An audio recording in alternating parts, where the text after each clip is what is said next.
Então, estamos aqui na nossa primeira aula para inglês focado no TCU, banca Sebrasp, né, que é extremamente exigente. Está entre as três hoje, dentro da parte do inglês, das bancas mais exigentes, tá certo, pessoal? Bom, antes de mais nada, eu quero começar aqui fazendo assim uma perguntinha. Se você olhar ali, passar o mouse teu embaixo da ferramenta ali, você vai ver que você consegue levantar uma mãozinha, assim, você consegue participar, levantar uma mãozinha.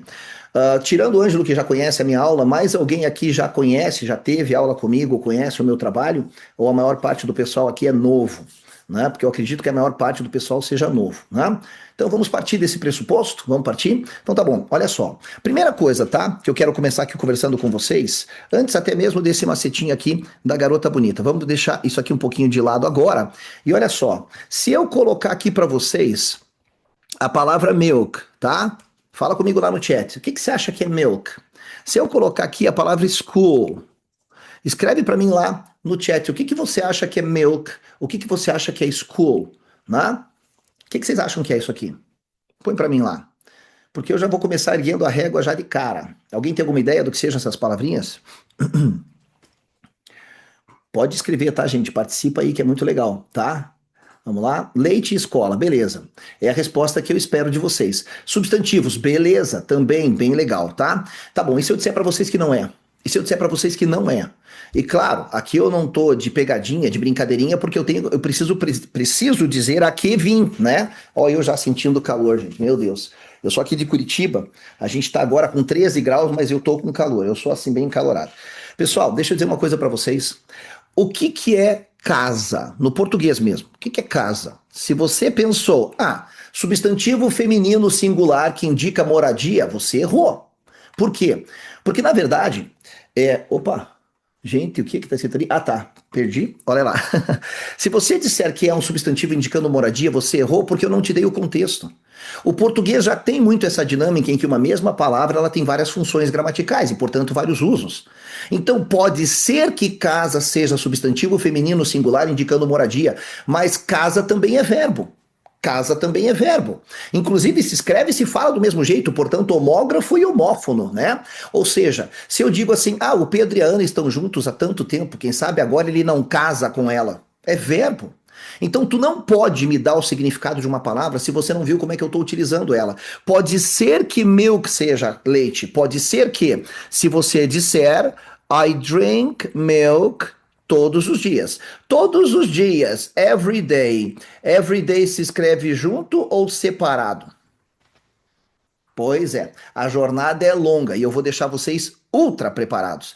Então tá, everyday é junto ou separado? Bom, não sei. A pergunta que fica é, será que existe os dois? Se existem as duas formas, elas são totalmente iguais, totalmente diferentes ou iguais só que diferentes? Não, isso não existe. Pois é, você pode até não saber, mas elas são totalmente diferentes e o teu examinador sabe disso.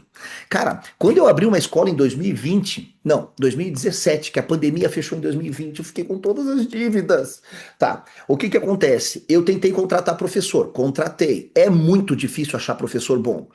Mas quando você vem para o mundo dos concursos públicos, parece que esses caras estão tudo fazendo prova. Os caras sabem muito. É impressionante. Não existe mais provinha de inglês de concurso público.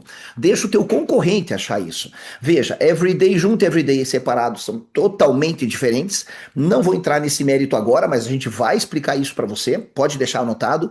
Mas para quem respondeu aqui que é everyday separado, acertou. Advérbio de frequência definida vem no final da frase. Pois bem, nesta frase eu concordo com você que milk seja leite. Eu bebo leite todos os dias. Beleza, não é o meu caso.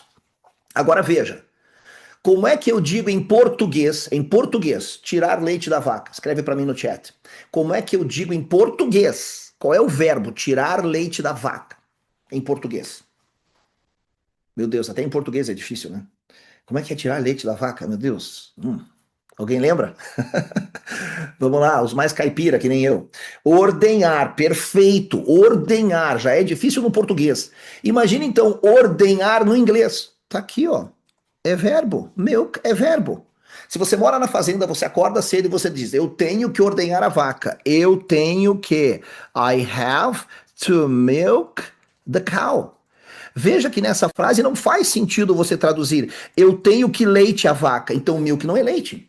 Então, o que que é o que no inglês? Não sei, me dê o contexto. Isso é muito sério. E isso é mais forte do que no português, que já existe isso. Uma mesma palavra tem vários significados, portanto, várias classificações gramaticais. Então, o que que é school? Não sei. Pode ser que seja escola, mas caiu num concurso público, School of Fish. Ah, tá, escola de peixe. Vai ensinar o que para o peixe, criatura? A memória dele dura 3 segundos. 3. Não, então não pode ser escola de pesca? Não. E quando a gente aprender adjetivos, vocês vão entender isso. Então significa o quê? Que school não é escola, e não é mesmo. Caiu no concurso público. School significa cardume. Pode ir lá olhar no dicionário. Não, professor, mas eu olhei no dicionário e achei uma outra palavra para cardume. É que elas são diferentes. Cada uma indica o jeito diferente que os peixes nadam. Nossa, mano.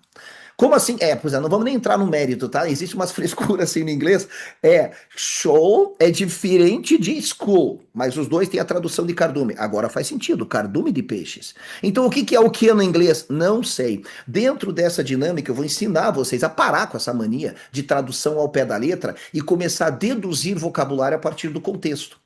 Porque isso não é só forte no inglês. Olha que bizarro. A palavra run, que você provavelmente já pensou aí, se você tem um inglês razoável, na palavra correr. Eu não disse o verbo run, eu disse a palavra run. A palavra run, de acordo com o dicionário técnico da Collins, é a palavra mais complexa da língua inglesa. Ela possui apenas 645 traduções diferentes. 645. O cara me pergunta: o que que é run, professor? Sem me dar o contexto. Eu tenho 645 possibilidades para dar para ele. Obviamente que eu não sei todas, né? Levou 2 anos para levantar todos esses significados pelo dicionário Collins. Então, a gente vai aprender a entender nessa nossa jornada, quem for ficar aqui com a gente, como é que você vislumbra palavras com mais de um significado. E o mais importante, não é você tentar aprender ou saber uma palavra que você nunca viu, a gente vai aprender no processo. É você olhar para uma palavra que você achou que conhecia, por exemplo, a palavra play, né?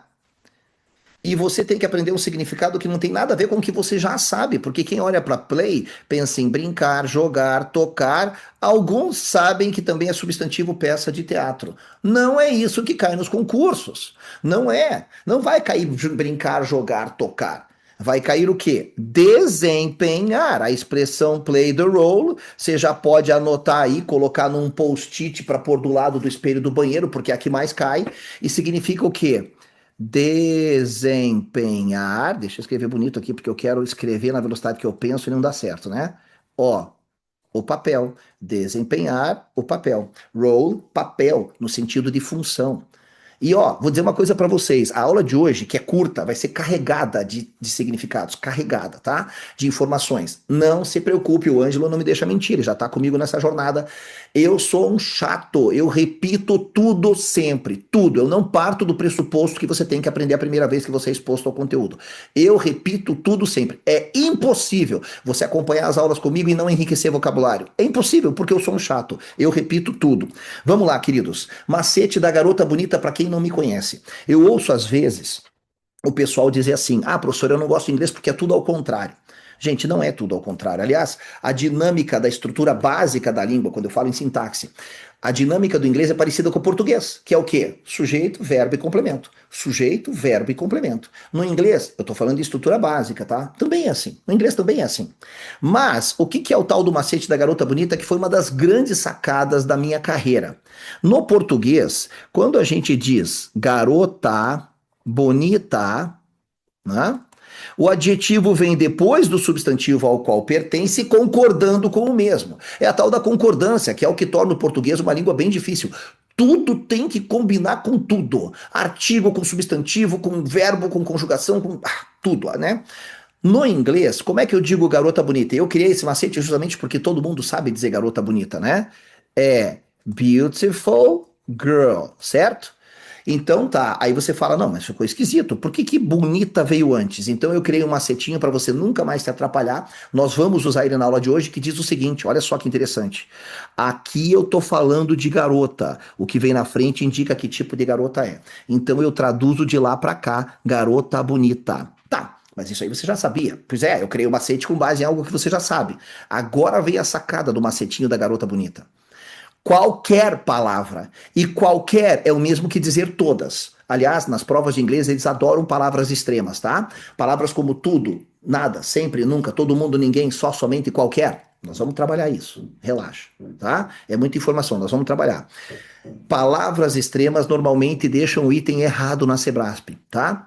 Vamos lá, mas aqui a questão é: qualquer palavra que vier na frente de um substantivo é um adjetivo em potencial. Eu disse qualquer palavra. Vamos lá, vamos falar da palavra, por exemplo, money. Eu sei que quando você fala em money, você pensa no substantivo dinheiro. Lembrando que as palavras têm significados que dependem do contexto, hein? Já ficou bem claro isso no começo da nossa aula. E existe uma palavrinha que é recorrente nos concursos também, que é a palavra issue. A palavra issue, para nós, ela é super interessante, porque na verdade ela pode ser a palavra problema. Ela também significa questão, uma questão importante. Eu tenho um issue para conversar com você. E também é o verbo emitir. Emitir um documento, emitir um parecer, emitir um passaporte. Olha que importante para o nosso cargo do TCU, que é o verbo emitir. Pois bem, mas se eu coloco essas duas palavrinhas, que num primeiro momento eu penso em substantivo, noun e substantivo, e se eu colocar elas juntas? Veja, por exemplo, se eu digo assim, people are having money issues. Opa, agora mudou, né? Como é que eu vou traduzir isso aqui? Eu vou traduzir assim, ó. As pessoas estão tendo problemas. Aqui eu tô falando de garota, o que vem na frente indica que tipo de garota é. Aqui eu tô falando de problema, o que vem na frente indica que tipo de problema é na minha... Ai, caramba, apaguei minha tela aqui, peraí. Então se ele voltar rapidinho. Pois bem, o que a gente disse então? Aqui eu tô falando de garoto, o que vem na frente indica que tipo de garota é. Então aqui eu tô falando de problemas, o que vem na frente indica que tipo de problemas são. Embora a palavra money sozinha a gente traduza como dinheiro, agora eu vou ajustar a tradução para o contexto e vai ficar: as pessoas estão tendo problemas financeiros. A palavra money virou adjetivo. É para levar ao pé da letra isso. Qualquer palavra que for para frente do meu substantivo é um adjetivo em potencial e nós vamos usar isso na nossa aula agora, tá bom? Então vem comigo aqui. Esse começo eu falei bastante coisa, mas eu disse pouco. Eu só te falei que a gente tem que cuidar porque as palavras têm mais de um significado. A gente vai ter que aprender a fazer dedução de vocabulário. E eu só acabei de te ensinar o macete da garota bonita que tem esse impacto aqui, ó. Bom, esse texto aqui não é um texto que eu vou fazer com vocês ainda hoje, não é? Mas ele é importante para a gente quebrar com uma crença que as pessoas têm nas provas de inglês, que é a seguinte: caiu lá no edital, interpretação de texto. E quando a gente olha para o termo interpretar, o que significa interpretar? Você ler e tirar as suas conclusões, não é isso? Quando eu estudei direito, dizia-se que o juiz ele é o intérprete da lei para poder fazer o quê? Para pegar o texto seco da lei e fazer a aplicação no caso concreto. Então ele interpreta a lei. Não é para fazer isso na prova de inglês. Não é. Você não pode concluir, supor, inferir, nem deduzir nada. E olha que dá vontade. A prova de inglês não está testando a tua capacidade de raciocinar e tirar conclusões. Ela está testando se você consegue entender o que está escrito numa outra língua. É isso. A prova deveria vir escrito assim no edital. Não, eu vou te cobrar decodificação de texto.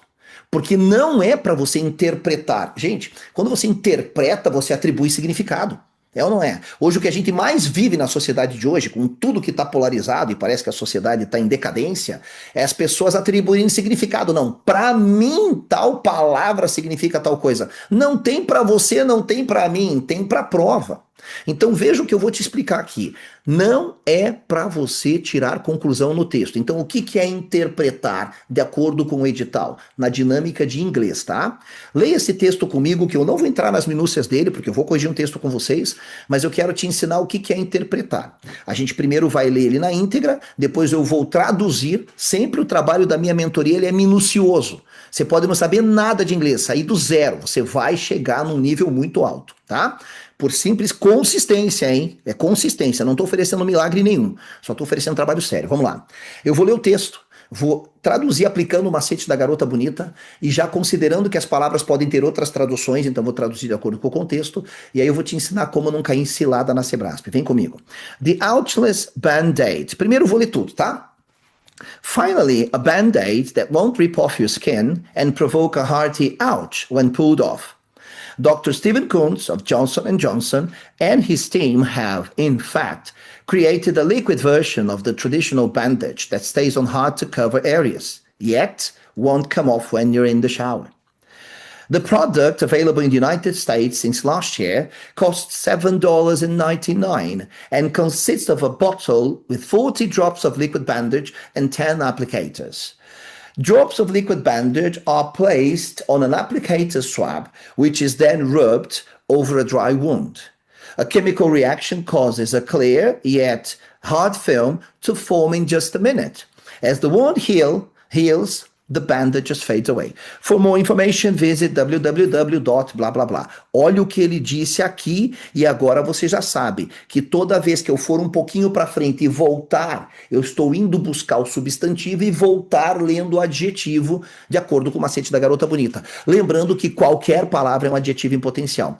Professor, mas como é que eu sei quando eu estou lendo um texto aqui e é aquela hora de eu ir buscar o substantivo e voltar? Geralmente, o substantivo ele é designado por um artigo indefinido, ou um artigo definido, ou um pronome possessivo.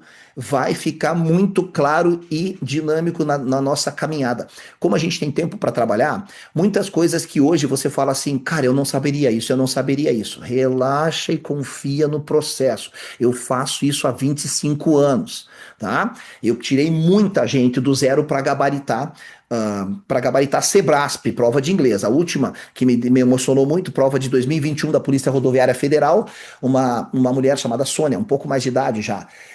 Ela saiu do zero absoluto, ela ferrou comigo porque eu tava entrando num evento, ela me ligou chorando, dizendo que gabaritou inglês na Sebrasp, tá? Ferrou, porque chorou ela, chorou eu tinha que entrar no evento, entrei com a cara inchada. Então vamos lá, nada de milagre, tudo estudo sério, vem comigo. Olha só, finalmente um band-aid que não arrancará a sua pele e provocará um doloroso ai quando puxado. Esse carinha da empresa Johnson & Johnson e a equipe dele. Have created é um tempo verbal chamado present perfect, que a gente não traduz ao pé da letra, eu vou explicar na segunda parte da aula. Eles criaram, na verdade, olha aqui o meu artigo indefinido, uma o quê? Meu cérebro já está perguntando, uma o quê? Uma versão, volto lendo o adjetivo, uma versão líquida, da o quê? Da artigo definido, da o quê? Da bandagem tradicional, que fica em áreas difíceis de cobrir, e ainda assim não sairá quando você estiver no chuveiro. Beleza, criaram um band-aid líquido que não sai quando você toma banho. O produto disponível nos Estados Unidos desde o ano passado custa isso aqui e consiste de um potinho. Gente, para de achar que bottle só é garrafa. Qualquer recipiente que se assemelhe a isso, grande ou pequeno, pode ser um potinho de colírio, é um bottle, tá bom? Então, o produto consiste de um potinho com 40 gotas da bandagem líquida e 10 aplicadores. Gotas da bandagem líquida são colocadas num o quê? Num cotonete aplicador, que é então esfregado sobre um ferimento seco. Raspou e tal, tem que secar, põe esse produtinho. Uma o quê? Estou usando uma macete da garota bonita o tempo todo. Uma reação química causa uma película transparente e ainda assim dura, a se formar em somente 1 minuto. À medida que o ferimento cicatriza, a bandagem simplesmente some. Para mais informação, blá blá blá. Legal? Claro que daria pra gente ficar a aula inteira falando só desse texto aqui, tem muita coisa boa. Mas veja, macete da garota bonita vem rasgando tudo. Aí, nesta prova, a questão era em português. Mas por que eu gosto de usar ela? Para você entender o que é interpretar um texto. Essa questão aqui teve muito recurso, todo mundo perdeu. Olha o que ele diz. O texto fala de um tipo de curativo plástico. Bom, aqui eu não vou nem continuar lendo, tá? Não vou nem continuar lendo. Deixa eu pegar uma canetinha. Por quê? Porque existe um macete das minhas aulas que diz assim, aquilo que o texto não fala é falso. Tá querendo entrar uma pessoa aqui, vamos aqui sentar, beleza. Aquilo que o texto não fala é falso. O texto não falou em curativo plástico, nem perca teu tempo. Aquilo que o texto não fala é falso, tudo bem? Agora vamos para a segunda parte. O texto fala de um tipo de curativo à prova d'água. O que a galerinha fez? Voltou no texto e leu assim, ainda assim, não sairá quando você estiver no chuveiro. Conclusão, se não sai quando eu estou no chuveiro é porque ele é a prova d'água. Falou no texto que o curativo é a prova d'água? Não. Ah, mas é que, não tem, mas é que. Mas eu não concordo com isso, professor. Quer saber? Eu também não. Mas eu não inventei a dinâmica da prova, eu só estou te passando o segredo. Não é, ele não falou que é a prova d'água, ele falou que não sai no chuveiro. Mas é óbvio, não tem nada de óbvio. A prova não está testando a tua capacidade de concluir e inferir coisas. Ela está te testando se você entende o que está escrito numa outra língua. Esse item tá errado. A galera marcou, tá errado. Ele não falou que o produto é a prova d'água. Aí olha só a bucha, olha só. Ah, é um tipo de band-aid que não arranca os pelos. Galera veio no texto e deu aqui, ó. A medida. Opa, esse é o nosso próximo texto. Ó, à medida que o ferimento cicatriza, a bandagem some. Bom, se ela some sozinha, eu não preciso puxar. Se eu não preciso puxar, não arranca os pelos. Não é para concluir isso. A prova não quer que você conclua, infira, deduza ou suponha nada. Ele falou aqui no texto, não arranca os pelos. Não falou. Aquilo que o texto não fala é falso.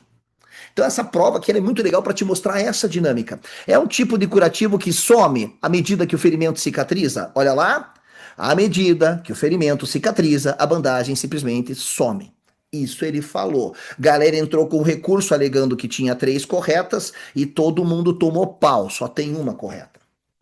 Então, quando você for para o texto da prova de inglês, dá vontade de concluir. Não, porque se o texto falou isso, então aquilo. Então já vem o nosso primeiro macete, aliás, o segundo macete forte do dia. Se você se pegar durante a prova de inglês tirando conclusões, primeiro ponto, tu tá perdendo tempo. Segundo, você vai errar. Se você tá na prova olhando para o texto e pensando assim, ó, não, a frase falou isso, então, só faz assim, ó. Acorda, acorda, tô errando. Não tem então. Não tem porém, né, consequentemente. Não tem. Só vale a verdade do texto, não conclua nada. E vai ficar muito claro como essa dinâmica funciona durante as aulas. Vamos entrar agora propriamente dito. Opa, temos perguntinha aqui, deixa eu dar uma olhadinha. Aham. Uhum. Puxa vida, deixa eu aumentar aqui meu chat. Sotaque britânico. Ah, pois é, eu tento dar uma amenizada, gente, mas eu não consigo porque eu morei em Londres. Mas assim, eu dou uma amenizada, já foi pior, tá? Vou disponibilizar os slides? Veja, eu não. Excelente pergunta, Jorge. Eu não coloquei aqui. Como é que eu faço aqui para reduzir isso? Eu não coloquei, não disponibilizei antes para vocês, porque eu queria o elemento surpresa na aula, obviamente, e eu queria o foco total de vocês, né? Pode ser que alguém, ao receber o material, olhasse e falasse: ah, não, isso aqui eu dou conta sozinho, e não ia entender a qualidade do meu trabalho. Eu sempre mando o PDF de tudo antes da aula, sempre, né? O Ângelo sabe. Então, até a pessoa pode olhar, ela pode olhar o material antes, pode até tentar resolver. Né? E eu sempre deixo tudo gravado e salvo depois. Então vocês vão receber o PDF disso aqui sim. Tá legal? Fiquem tranquilos e eu já vou criar a nossa pasta lá no Google Drive. E quem tiver interesse em continuar já vai ter acesso a essa aula aqui tudo de novo. Tá bom? Vai lá, Daniela, pode falar. Pode abrir o microfone também se quiser falar. Oi, professor, eu fiquei com uma dúvida. Essa questão que você falou da gente se ater a decodificar o texto, entender o que está escrito e não interpretar, é especificamente por causa desse tipo de enunciado que você apresentou agora? Não, excelente pergunta. Não, é a dinâmica das provas de inglês e vale para todas as bancas. Todas as bancas trabalham assim, tá? FGV, Sesgran Rio, todas elas, né? A gente está trabalhando com Sebrasp, FEPESE, VUNESP, todas, tá? Então a pergunta é excelente. Essa dinâmica de que não é para a gente concluir nada é uma dinâmica pertencente a provas, às provas de língua inglesa. Não tem a ver com o enunciado. A tua pergunta é bem providencial. Aham. Tá Obrigada. bom? Mais alguma coisa, gente? Pode perguntar. É bem legal essa dinâmica da gente interagir. Você veja como uma pergunta de uma pessoa aqui ajuda o grupo todo, né? Sensacional. Queridos, trouxe aqui uma prova de 2021 para a gente analisar, porque eu precisava de uma prova um pouquinho mais curta, né? Nosso tempo é curto. A gente geralmente faz encontros de 1h30 ininterruptos. E acredite, você fala, ai meu Deus, 1h30. Voa. Depois vocês perguntam pro Ângelo que ele sabe, tá? É assim, ó. E ele sabe sim que eu sou um chato. E quando às vezes você pensa assim, ai meu Deus, eu tenho que anotar tanto, ele fala assim, não. Ele vai repetir na próxima aula e na próxima, e toda vez que acontecer de novo, o Renato repete. Até a hora que você fala assim, ai meu Deus, eu não aguento mais ouvir falar disso. Que bom, porque aquilo que a gente deixa de ver começa a cair na curva do esquecimento, tá? Vem comigo agora, vamos fazer aqui uma leitura desse texto e a gente vai agora um pouco mais minucioso do que anteriormente, tá? Aplicando o macete da garota bonita. Normalmente Sebrasp vem assim com textos sem título para nós, né? E aqui eu trouxe uma prova com o cargo de analista, né? Em especialização para ciência de dados, que num primeiro momento foi um texto curto que eu achei que tem alguma consonância com o cargo pretendido de vocês. Ele fala sobre a época da pandemia, né? E ele diz bem assim, ó: The pandemic has exposed a contradiction in modern society. We are more connected than ever, proven by the speed and truly global spread of the virus. Nevertheless, we're also deeply divided. Meu Deus, como tem coisa nesse parágrafo aqui. Não vou então pecar nas coisas importantes. Esse cara reina nas provas. Ele é um tempo verbal chamado present perfect. E se você tá aí querendo aproveitar tudo que eu tô falando, minha sugestão para você nessa aula experimental é, cara, cruza os braços e relaxa, velho, aproveita. Tá tudo sendo gravado e eu vou repetir tudo isso aqui depois, não se preocupa, tá? Vocês precisam perder a ansiedade de eu quero aprender tudo na hora, isso não existe, tá bom? Mas eu vou levar você para um grau de excelência que vai dar dó da sua concorrência. Esse tempo verbal, ele é um desafio para nós brasileiros, porque na verdade, embora as pessoas traduzam como presente perfeito, ele não é bem igual na nossa língua, né? Mas o que a gente precisa saber dele? Porque assim, se vocês quiserem, eu tenho uma matriz teórica gravada com toda a teoria do inglês, assim, focada em concurso, não é inglês genérico. E aí depois eu te passo acesso a isso, né? Mas nesses encontros que a gente vai ter ao vivo, eu vou me ater àquilo que é importante para o momento do texto. Né? E o que a gente tem que saber de present perfect? Você tem que saber que a estrutura dele é formada por um desses dois verbos auxiliares, mais um verbo principal que está no passado particípio. PP, passado particípio. Opa, o que é o passado particípio? Passado particípio rima com concluído. Portanto, é você dar essa forma ao verbo, feito, lido, estudado, impresso, enfim. Então veja, esta aqui é a cara do nosso present perfect, que não pode ser traduzido ao pé da letra, porque dá vontade. Eu sei que você sabe que o verbo have é o verbo ter, não é verdade? Eu sei que você sabe que eu sei que você sabe. E aí você pega aqui, não, então aqui eu tenho o verbo ter, e aqui eu tenho o passado particípio, que rima com concluído. Então esse tempo verbal indica aquilo que tem acontecido. Não traduza ao pé da letra, resista. Há pouquíssimas situações em que esse cara pode ser traduzido ao pé da letra e quando acontecer eu vou te mostrar. Via de regra, você vai pegar essa estrutura quando encontrar no texto e vai traduzir como se fosse um passado. Tá, mas então qual é a diferença dele para um passado simples? Olha o nome da criança, olha o nome da criança. Ele tem present no nome por uma razão. Ele é um tipo de tempo verbal que tem relação com o presente. Ele indica um passado com relação com o presente. E essa relação já transformei em macetinho, CCR. Como assim? Veja. Bem pontual, porque muda quando o teu examinador usa simple past ou o teu texto usa. E quando ele usa present perfect, muda a intenção. Quando eu era pequeno, não existia tecnologia, né? Ou ela era muito precária ainda, né? Eu vou fazer agora 51 anos no mês que vem. Então, assim, a gente brincava muito no jardim e a gente brincava muito com fogo, tá? E eu tive o desprazer de brincando com álcool de cozinha pegar fogo. Eu tive esse desprazer. Tá, eu queimei um lado do corpo. Eu vou te mostrar os meus dois braços. Eu quero que você me diga qual queimou. Beleza? Vamos lá. Dá pra ver? Não dá, né? Pois é. Então o que acontece? A ação que aconteceu, passou, terminou e não deixou resultado no presente é simple past. Eu queimei mesmo, peguei fogo e tal, fiz um tratamento com uma malha especial, pele artificial, aquelas coisas, e eu acho que não deu tempo de eu queimar por muito tempo, então eu consegui ficar sem cicatriz. Fiz queimadura de 2º grau. Então veja, para eu dizer eu me queimei e te contar, eu sou obrigado a usar o simple past. Porque se eu não te contar, você não vai saber. Não há nada no presente, foi o braço esquerdo, né? Foi o lado esquerdo do corpo. Não há nada no presente que te faça saber que eu me queimei. Agora, vamos lá. Se você olhar aqui no meu cotovelo, tem um risco aqui, né? Eu tenho uma cicatriz aqui, né? Aí você fala, nossa, professor, como que você se cortou? Eu não me cortei. Eu tive um rompimento de tendão. Em 2022, eu tive câncer de pulmão, embora eu nunca tenha fumado. E quando eu perdi metade do pulmão, né, numa cirurgia de lobectomia, eu fiz um tratamento à base de corticoide muito forte, porque tu não pode tossir. Tiraram metade do meu pulmão.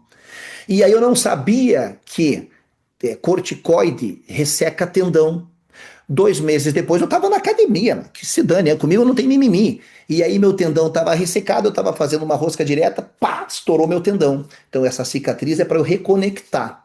Então veja, eu nunca mais na vida vou poder me referir a isso aqui como simple past, porque a cicatriz é um resultado do ocorrido no passado, hoje e no presente. Eu sou obrigado a usar o present perfect para dizer, eu fiz uma cirurgia. Então, essa é a diferença. Essa é a diferença. Tá, como é que isso poderia cair numa prova, professor? Assim, ó. Poderia cair uma frase, por exemplo, no teu texto, dizendo que o John se cortou. John has cut himself. Veja, eu não traduzo ao pé da letra como verbo ter. John cortou a si mesmo. Ele se cortou. Que tipo de pergunta poderia ter com uma frase dessa no texto? Poderia ter uma afirmativa da Sebrassi dizendo assim, ó. John ficou com uma cicatriz. Daí você ia falar, peraí, não dá para saber. Calma. Vamos lá. Eu preciso olhar para a essência do tempo verbal. A essência. Eu não estou concluindo nada, eu estou usando a essência do verbo. O present perfect tem o meu conceito do CCR. Ele é um tipo de passado que tem que ter ou uma continuidade, ou uma consequência, ou um resultado no presente. Então, ao dizer que o John se cortou usando o present perfect, alguma coisa desse corte está até hoje no presente. Então, se a banca disser que ele ficou com uma cicatriz, certo. É assim que gramática, que o pessoal fala, não, mas a prova é interpretativa. Não existe interpretação sem boa fundamentação gramatical. Não existe. E eu vou ensinar vocês a fazer essa ponte. Vai ser lindo. Então, quando o texto diz que a pandemia expôs uma contradição na sociedade moderna, significa que isso continua válido até hoje. Está exposto. É isso. Relação com o presente, que podendo ser de continuidade, consequência ou resultado. Maravilha. Então, esse tempo verbal cai muito, e eu falo dele toda vez. Vamos lá? A pandemia expôs uma contradição na sociedade moderna. Nós estamos mais conectados do que nunca, provado pela velocidade e a disseminação, macete da garota bonita. Aqui eu estou falando da disseminação, que vem na frente indica que tipo de disseminação é. Então isso é um adjetivo. Mas eu posso melhorar a ideia do meu adjetivo com um advérbio. Pois é, posso. Então vamos ler agora para ver como é que fica. E claro que aqui eu estou sendo um pouco mais ágil por causa do tempo, né? Eu tenho aula na sequência, mas estou até a fim de fazer uma. Bom, vamos lá. Mas a gente sempre tem um pouco mais de tempo do que isso, e, gente, eu sou muito minucioso, tá? Então vamos lá? Nós estamos mais conectados do que nunca, provados pela velocidade e disseminação verdadeiramente global do vírus. Porém, nós estamos também profundamente divididos. O LY do inglês equivale ao mente do português. Como é que é? O LY do inglês equivale ao nosso mente do português, que é sufixo criador de advérbio de modo. Advérbio de modo é a palavra que indica o modo, a maneira com que o verbo acontece. Quando você diz ela anda, tá, eu posso melhorar a ideia do verbo com um advérbio de modo, dizendo como ela anda, o modo. Ela anda lentamente, ela anda elegantemente, vagarosamente, rapidamente. E esse LY do inglês é o que equivale ao nosso mente, ó. Deep, profundo, deeply, profundamente. True, verdadeiro, truly, verdadeiramente. É padrão. Aí ele diz assim: today's connectedness, enforced by the social distancing, has, olha de novo, ó, present perfect, has pushed the role of technology in every aspect of our lives to a new level. The tech industry is now in a challenging space, trapped between the increasing politicization of technology and still superficial social debate around its impact and the slow adaptation of the appropriate legislation. Quanto mais parecido, né? Quanto mais técnico o inglês, mais parecido com o português, né? Então vamos lá. Olha só. A conectividade de hoje. Esse apóstrofo S aqui, ele é o apóstrofo S de posse. Veja, o apóstrofo S, ele pode ser algumas coisas. Ele pode ser a forma contraída do verbo to be, is. Para dizer, por exemplo, ele é alto, he is tall. Mas ele também pode ser a forma contraída do has, é esse cara aqui, ó, do present perfect. Esse cara. Para dizer, por exemplo, o John se cortou. Ó, já vamos usar esse exemplo aqui, ó. Vamos para lá, para outro slide. Né? O John se cortou. Eu diria assim, ó. John's cut himself. E aí eu sei que esse apóstrofo S só pode ser o has. Mas às vezes o apóstrofo S ele é apóstrofo S mesmo, indicando posse. Quando eu digo o livro do Renato, Renato's book. Mas eu não sei porque esse conteúdo gera um pouco de confusão. Então vamos entender uma coisa. Se essa garrafa é o meu apóstrofo S, ó, quem carrega o apóstrofo S é o dono. Quem carrega é o dono do quê? Do que veio depois. Então, quem carrega o apóstrofo S é o dono. Se o Renato está carregando o apóstrofo S, ele é o dono do livro. Se no texto o today está carregando o apóstrofo S, ele é dono da conectividade. Legal? Beleza, vamos de novo? Ó, a conectividade de hoje, reforçar, aqui é imposta. Imposta pelo distanciamento social, ó, elevou. Primeiro caso, push, não é puxar, é um falso cognato. Push não é puxar, é empurrar. Acredito que muitas pessoas que você conhece já devem ter ido ao McDonald's, olhou na porta, push, puxou, a porta não veio, né? Push é empurrar. Então veja, ele usou push no present perfect, que eu traduzi como se fosse um passado normal. Por quê? Porque ao usar o present perfect aqui, ó, o examinador ou o autor do texto, ele está te dizendo que isso tem algum tipo de relação com o presente. A conectividade de hoje, imposta pelo distanciamento social, elevou, aqui eu vou traduzir adaptado para o texto, lembra? Contexto. Elevou o papel. Cadê? Diga que eu não apaguei. Não apaguei. Apaguei, né? Play the role. Ah, deu aquela treta lá. Lembra do play the role? O papel. Ele elevou o papel da tecnologia em cada aspecto das nossas vidas para um novo nível. Se ele usou o present perfect para dizer que a conectividade, forçada pelo distanciamento social da pandemia, elevou o papel da tecnologia, ao usar o present perfect para dizer que elevou, esse papel da tecnologia continua importante até hoje. O setor, a palavra industry, ela, embora apareça muito com a palavra indústria, ela é, né? Mas ela é muito mais traduzida como setor, tá? O setor da tecnologia está agora num espaço desafiador, presa entre o que? A crescente politização da tecnologia e o ainda debate social superficial em torno do seu impacto e a lenta adaptação da legislação apropriada. Tá? Bem interessante, né? Tem muita coisa para a gente falar aqui, mas eu acho que para fazer a passagem desse slide para o outro, eu vou me ater a isso aqui, ó, tá? Eu vou me ater ao ING. Vamos lá. Mentalmente, complete a minha frase com o que vier à cabeça. Mentalmente, complete a minha frase com o que vier à cabeça. Tudo o que está acontecendo tem ING. Sim, nós estamos estudando. We are studying. Você está me vendo. You are watching me. Agora vamos completar a frase. Tudo que está acontecendo tem ING, mas nem tudo que tem ING já veio na tua cabeça, né? Então a gente foi acostumado na época da escola a associar o ING como um sufixo que dá a ideia de ação em andamento. Pois é, que a gente chama em inglês de ongoing actions. Isso é o que o ING menos faz. Por que que só ensinaram isso pra gente? Isso é o que o inglês, o ING, menos faz. O que ele menos faz é dar a ideia de ação em andamento. Para que que o ING serve? O ING cria adjetivos. Acredita nisso? O ING cria substantivos. O ING, por vezes, é gerúndio, mas não é o que está acontecendo. E ainda nós temos a cláusula pétrea da língua inglesa. Eu criei o termo, né? Cláusula pétrea do inglês. Existe uma regra que não possui qualquer exceção. Não importa contexto, não importa ser o inglês dos Estados Unidos, do Canadá, da Nova Zelândia, da Irlanda, não importa nada. Se você tiver, toda vez que você, além de tudo isso aqui, toda vez que você tiver verbo, vou pôr em português, hein?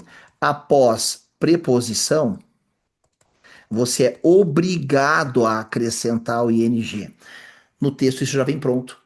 Toda vez que tiver um verbo e do lado um verbo imediatamente, ou seja, bem depois da preposição já vem o verbo, a gente é obrigado a colocar ing. Então, quando eu olho aqui para o texto, o que que é esse ing?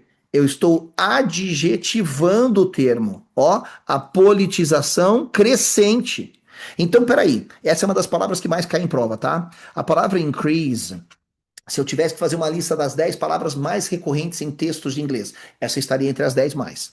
Ela significa duas coisas. Ela é a palavra aumento, substantivo, ou o verbo aumentar.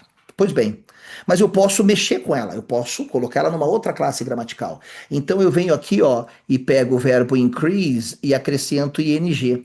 Ao acrescentar ing, eu adjetivei ela. Professor, mas não poderia significar aumentando? Sim, dependendo do contexto. Poderia significar aumentando, dependendo do contexto. Mas aqui ela virou o adjetivo que indica aquilo que aumenta. Portanto, eu traduzo como crescente.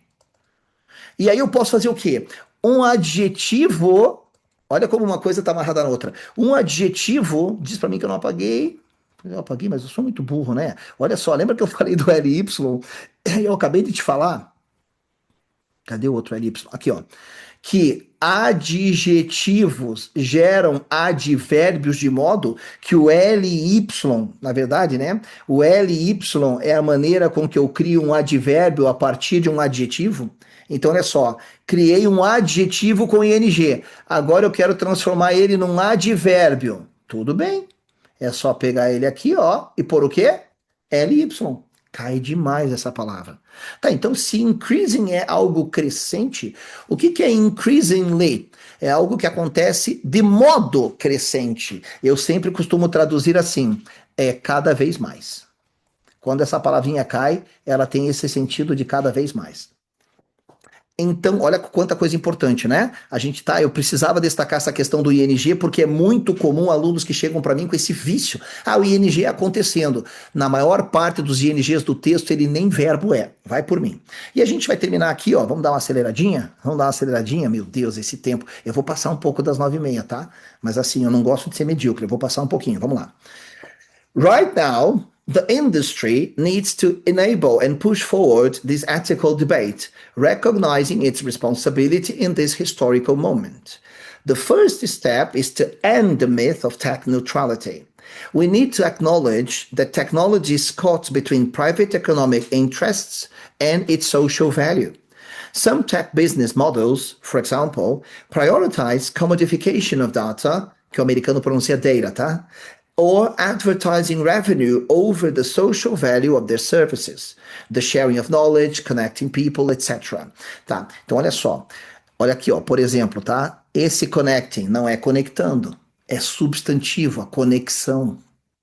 Então é muito legal isso. E vocês vão com o tempo, vai ser automático para vocês. Gente, é muito legal ver essa jornada, porque tem gente que fala, meu Deus, é muita coisa tal. Vai chegar um dia em que alguém que você conhece vai ver você mexendo com o inglês e vai falar assim, como é que você sabe disso?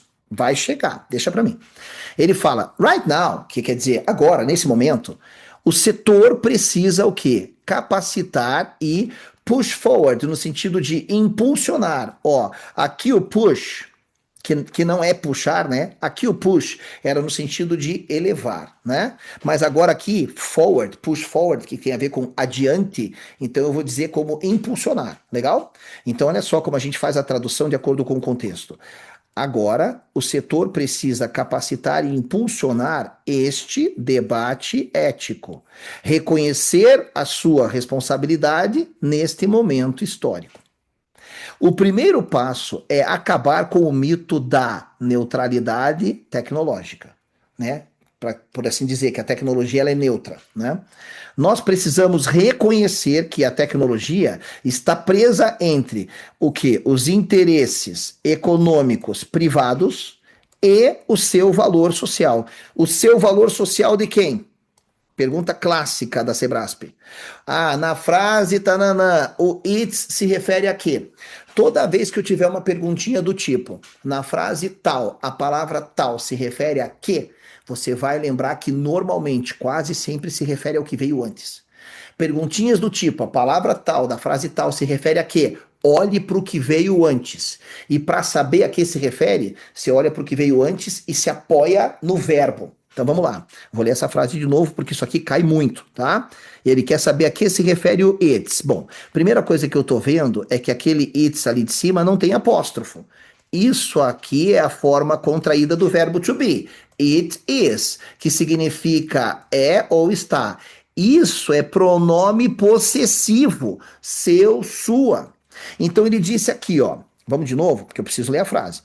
Nós precisamos reconhecer que a tecnologia está presa entre interesses econômicos privados e o seu valor social. O seu valor social de quem? De quem? Da tecnologia. Que inclusive esse pronome aqui está no singular, a palavra tecnologia está no singular. Aí ele diz assim: alguns, ó, alguns o quê? Tá vendo como na verdade isso aqui é um adjetivo, tá? Quando ele fala some, a palavra some às vezes é pronome e às vezes ela é adjetivo indefinido. Quando ele diz some, alguns, o meu cérebro pergunta alguns o quê? Já estou querendo buscar o substantivo, tá vendo? Ó? Alguns modelos de negócios de tecnologia, por exemplo, priorizam a mercantilização, commodification, a mercantilização dos dados ou receita de anúncios em detrimento do valor social dos seus serviços. É verdade, né? Alguns negócios, eles fazem o quê? Eles vendem os dados, eles querem faturar, né? Ele diz assim, ó, em detrimento do quê? Em detrimento do valor social que ele pode prestar para a sociedade. Como, por exemplo, o que seria um valor social? O compartilhamento de conhecimento, conexão de pessoas, etc. Olha aqui o ING criando substantivos. Peraí, mas o artigo definido the, que significa o, a, os, as, ele pede o quê?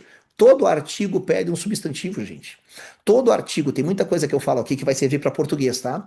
Quando você diz assim, ó, eu estava andando na rua quando eu vi o meu cérebro já pergunta assim, o quê? Ou o quem, que é substantivo também. No cérebro, quando você fala, eu estava andando na rua quando eu vi o, não vem assim a pergunta, o quando? Não vem. É o que ou quem, que é substantivo. Então, no momento em que isso aqui foi usado, junto com o meu artigo, eu sei que isso aqui é substantivo. Tá legal? E aí o texto termina assim. The social impact of tech is deeper than we usually perceive, and most of the time invisible to us. Digital architecture determines increasingly. Ai, ai, ai, carrapato não tem pai e não tem mesmo porque ele se reproduz por partenogênese. Mas aqui não é aula de biologia. Não falei que cai? Ó, vamos de novo. Digital architecture determines increasingly social interactions in our digital society. An example of this is the invisible influence of search engine and the social media algorithms, the results of which shape our understanding of the world. Nosso, pronome possessivo. Então ele pede um substantivo. O ING criou o substantivo entendimento. Bom, in this moment of crisis, technology can play a fundamental role. Nossa, cara, não é que caiu a expressão que eu falei no começo da aula? Play the role.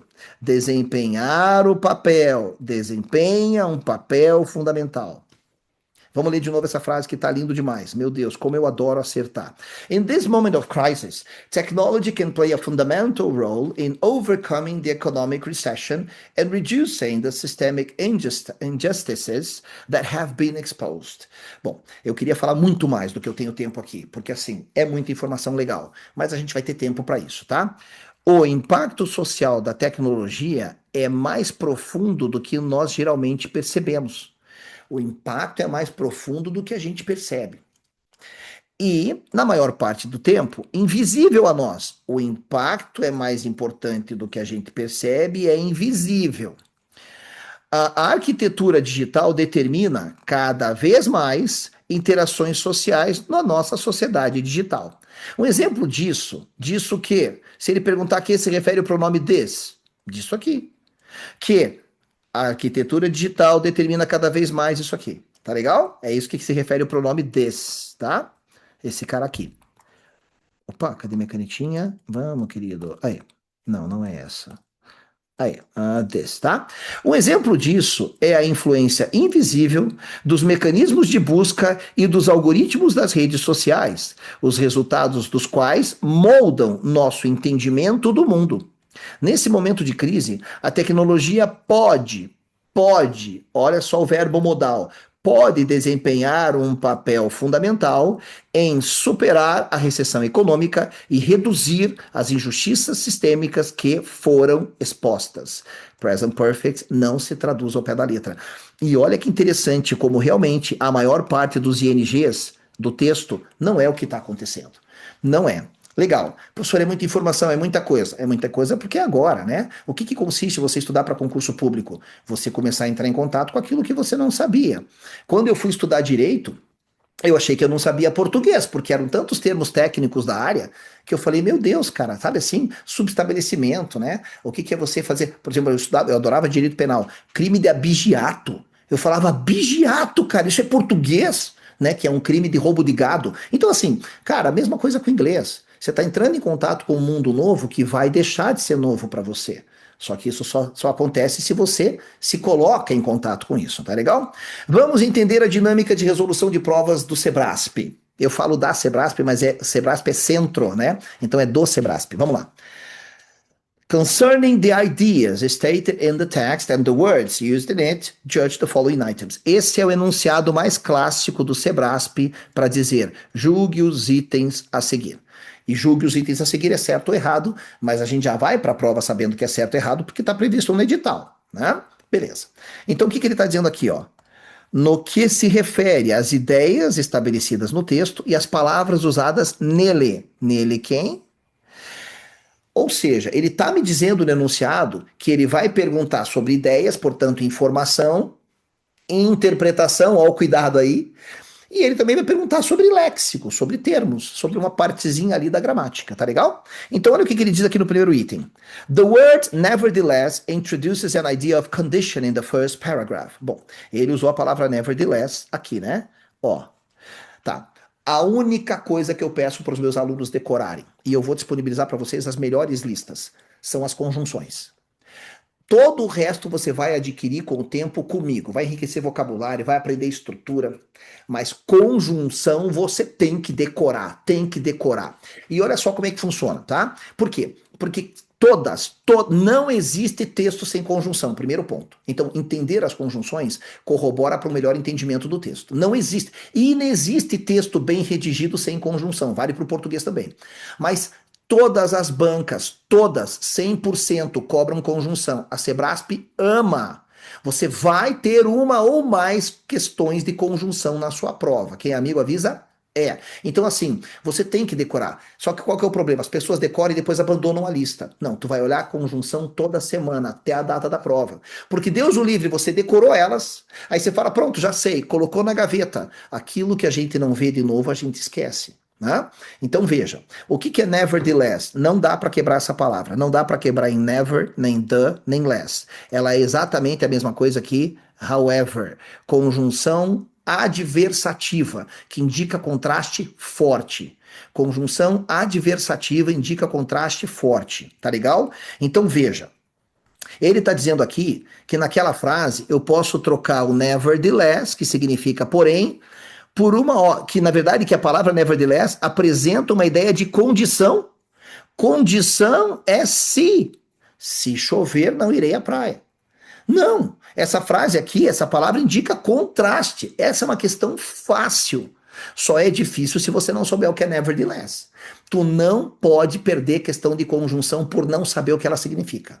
Vai ter questão no bolso, porque ela só é difícil se você não souber o que ela significa. E às vezes caem umas bem bizarras, tipo assim, wherein, tudo junto. Ou, por exemplo, hence. Essa é muito chata. Albeit.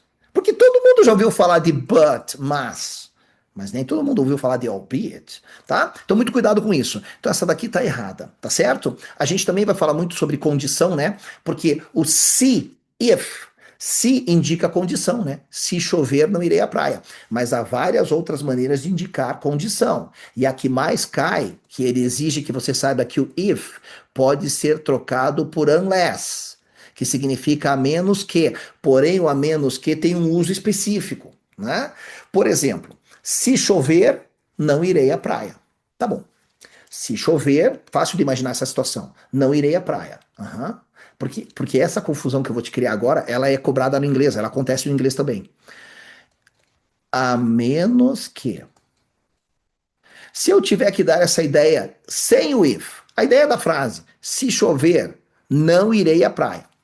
O certo é dizer, eu irei à praia a menos que chova, ou eu irei à praia a menos que não chova. Porque se chover, eu não irei. Eu irei à praia a menos que chova, ou eu irei à praia a menos que não chova.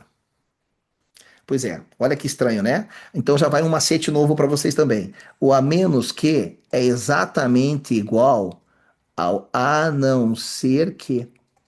E esse aqui você não erra. Quer ver? Eu irei à praia a não ser que chova. Essa expressão tem que ser seguida de um complemento afirmativo. Eu irei à praia a menos que chova. E no inglês tem a mesma confusão. Legal? Mas enfim, vamos embora, vamos continuar, porque senão eu me perco aqui querendo falar tudo para vocês. Segunda questão. The sentence, abre aspas, fecha aspas. Olha que babaca que é a Sebrasp. E ela faz isso sempre. Quando ela quer mencionar a frase do texto, ela traz entre aspas. Quando ela pede para você substituir por outra coisa, não tem mais aspas. Se vire. Entenda pelo item o que ela quer substituir ali. Tá? Então a gente tem que ter esse cuidado. Vamos lá? The sentence. The industry needs to enable and push forward this ethical debate. In the last sentence of the second paragraph, can be correctly rephrased as the industry ought to facilitate and advance forward in this ethical debate, without changing the meaning of the text. Cara, difícil, né? Por que ele não destaca o que ele quer que substitua também? Não destaca. Mas esse cara nos ajuda. Porque a palavra as cai muito em concurso. E ela significa como, conforme, à medida que, enquanto, já que, porque, depende do contexto. A frase, abre aspas, a indústria precisa capacitar e impulsionar este debate ético. Na última frase do segundo parágrafo. Pode ser corretamente refraseada, parafraseada como? Agora eu sei que ele vai trazer o trecho que ele quer. Essa frase aqui, que está grifada de amarelo, pode ser substituída por essa? A indústria, ela deveria facilitar e avançar para frente neste debate ético. Sem mudar o significado do texto? Bom, essa questão está cobrando disfarçada de questão interpretativa, ela está cobrando o conhecimento de verbos modais. Esse ought to é a mesma coisa que should, que é o verbo deveria. Então nós temos um problema aqui. A frase que diz que a indústria precisa fazer alguma coisa não é a mesma ideia de deveria fazer. E a gente tem que ter muito cuidado com como as bancas cobram verbos modais, que representam o assunto mais subjetivo da língua inglesa, tá? Tem um outro problema também. Ele, de propósito, criou uma redundância aqui. Advance, que significa avançar, já é para frente. Tá errado esse termo. Já achei um erro também. O que me faz entender que esse item está errado. A ideia de need não é atribuída a esse verbo modal. Então ele faz parecer que é uma questão interpretativa. Não, tem que ter fundamentação gramatical. E ele colocou um erro de redundância de propósito para dar uma saída honrosa para a gente, caso a gente não percebesse. Próxima. Understanding that digital technology does not play an impartial role in the tense dynamics between private and social spheres is an important stage in the debate in the text. Bom, aqui realmente é uma questão que exige conhecer o texto, né? O entendimento de que a tecnologia digital não desempenha um papel imparcial nas dinâmicas de tensão entre as esferas privadas e social é um estágio importante no debate no texto, né? Bom, de acordo com o que a gente traduziu, eu estou preocupado com o tempo aqui, procede, né? Ele está falando que a tecnologia, o entendimento, né, de que a tecnologia digital não desempenha um papel imparcial. Vamos voltar no texto e tentar achar esse trecho? Olha só. Uhum. Aqui, ó, pronto, já achamos esse parágrafo aqui, ó. O impacto social da tecnologia é mais profundo do que a gente percebe, e ele fala aqui, ó, né? Ele fala da influência invisível, né? Que mais? Ele fala que a tecnologia desempenha um papel fundamental em superar a recessão econômica, né? E reduzir as injustiças sistêmicas que foram expostas. Tá legal? Então, sim, ele fala disso aqui. Vamos ver se eu acho mais alguma coisa aqui. Uhum. Ó, tem outras informações que reforçam isso, né? Ele fala que, ó, aqui a conectividade de hoje, ela elevou o papel da tecnologia em todos os aspectos da nossa vida para um novo nível. E quando o texto usa uma palavra extrema, em todos os aspectos, a gente leva ao pé da letra. Palavras extremas, como tudo, nada, sempre, nunca, todo mundo, ninguém, só, somente, qualquer, devem ser levadas ao pé da letra. Tá legal? Questão 24. A questão 24 está dizendo que as palavras trapped na segunda frase do segundo parágrafo e a palavra caught na segunda frase do terceiro parágrafo podem ser consideradas sinônimos e são usadas com significados semelhantes no texto. Bom, a gente traduziu trapped como preso e caught, eu não lembro. Vamos voltar no terceiro parágrafo? Vamos lá? Então tá. Primeiro parágrafo, segundo parágrafo. Vamos lá? Palavra trapped. Tá, ó, a gente traduziu assim, né? A indústria da tecnologia está agora num espaço desafiador, presa entre a politização crescente da tecnologia e blá blá blá. Terceiro parágrafo. Caught. Aqui. Vamos ler? Este primeiro passo para este. Não. O primeiro passo, né? O primeiro passo para acabar com o mito da neutralidade tecnológica. Nós precisamos reconhecer que a tecnologia está presa. Sim, são sinônimos nesse contexto do texto. Uma pode ser substituída pela outra, que não muda nada, né? E aí, assim, ó, tem que voltar no texto. Tem que voltar no texto. Para efeitos de Sebrasp, gente, não existe, eu lembro. Não tem eu lembro, porque ela gosta de detalhe, tá? Vamos lá. Ele diz assim, agora já na nossa última questãozinha, né? De acordo com o texto, ó, according to the text, when we do not notice, the mechanisms that organize the digital society shape the way people relate online. Tá. Bom, para quem tem interesse em falar inglês, né? Que eu também já fui, eu dou aula para quem quer falar, mas não é o nosso caso. Mas ó, para você que é falante de inglês e quer falar bonito, todas as palavras terminadas por SM tem este som aqui, ó, que é som de ZAM. Portanto, a palavra crítica é criticism. Mechanisms, que ele colocou no plural. Mas enfim, vamos traduzir isso aqui que diz: de acordo com o texto, até mesmo quando nós não percebemos. Aqui ele está usando o teu conhecimento, o teu repertório de vocabulário, para saber que a palavra notice é o verbo notar, perceber. Perceber, que é sinônimo de realize. Muito cuidado com falso cognato, palavra que não é o que parece. Todo mundo olha para realize, a realizar. Pior é que está no dicionário isso, você joga no tradutor. Eu só vi na minha vida de inglês, e olha, eu estou falando da minha vida porque eu fui alfabetizado em inglês, então uma vez na vida usarem realize para realizar. Só uma vez na vida. Eu estou fazendo 51 anos. Então, esse é a tradução mais comum de realize, perceber. Tá? Então, de acordo com o texto, até mesmo quando não percebemos, os mecanismos que organizam a sociedade digital moldam a maneira com que nós nos relacionamos online. Bom, ele tem a ver com aquela parte que a gente também acabou de ler agora, né? Olha o que ele fala aqui, ó. Ó, o impacto da tecnologia é mais profundo do que percebemos, né? E ele fala, ó, ele fala aqui, ó, e a maior parte das vezes invisível para nós.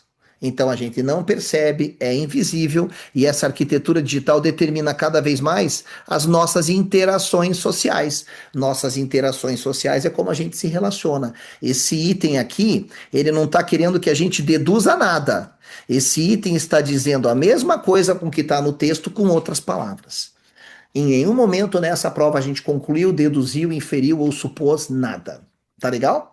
E é claro que dava para falar muito mais coisas do texto, é muito rico, né? Mas aqui a gente tem uma limitação de tempo. A ideia era fazer vocês conhecerem um pouquinho a mim e o meu trabalho e chegarem a uma conclusão se acham que eu posso ajudar vocês nessa jornada de fazer com que o inglês, que é problema para todo mundo em concurso público, seja o seu aliado, né? Como vocês podem ver, não tem promessa de milagre, o que tem é trabalho sério e consistente. Mas a gente está com tempo, o que é muito legal. E é inevitável que a evolução aconteça se a gente tiver consistência, tá bom? Então, assim, pessoal, infelizmente eu tive que encaixar vocês na aula de hoje, que eu dou aula o sábado o dia inteiro, né? Mas, deixa eu só fechar aqui. Mas o que que a gente vai, acho que não estou compartilhando nada, né? Mas o que que a gente vai fazer agora? Nós já estamos lá no grupo, então a gente pode acertar tudo por lá, tá legal? Eu vou passar para vocês como é que funcionam, carga horária ou não, tá? Vou colocar uma enquetezinha ali, mas vocês já podem se manifestar com relação ao seguinte: esse horário, sábado de manhã, 8h30, é confortável? Aí teria que ser um pouquinho antes, porque é 1h30 de aula, né? Agora às 10 eu já vou entrar em outra, que vai das 10 às 11h30. Então, se nós ficarmos com esse horário inicial do sábado, que eu acho super legal, vai te forçar a acordar cedo e você começa o teu sábado com o pé direito estudando para aquilo que você quer na vida, né? Eu me proponho a abrir esse horário, que até por enquanto hoje eu não tenho nada nesse horário, das 8 às 9h30. Veja, eu também estou fechando 2 turmas da tarde, que é uma para Banco do Brasil e a outra para Petrobras, para dar espaço para os concursos que estão com edital aberto, né? Ou que estão com mais interesse. Então a gente tem vários concursos com edital aberto, né? Tá vindo aí também outras carreiras bancárias, mas eu também posso abrir sábado à tarde, das 14 às 15h30, a partir do sábado que vem. E aí é bacana, porque a gente já começa o mês que vem certinho, né? E ou abrir das 16 às 17h30. Então são 3 possibilidades. Começarmos às 8 da manhã até 9h30. Daí eu tenho um intervalinho aqui para eu poder me preparar para a próxima aula. Ou das 14 às 15h30, nada impede que também seja das 13h30, que o pessoal no sábado quer um almoço mais calmo, então eu geralmente começo às 14.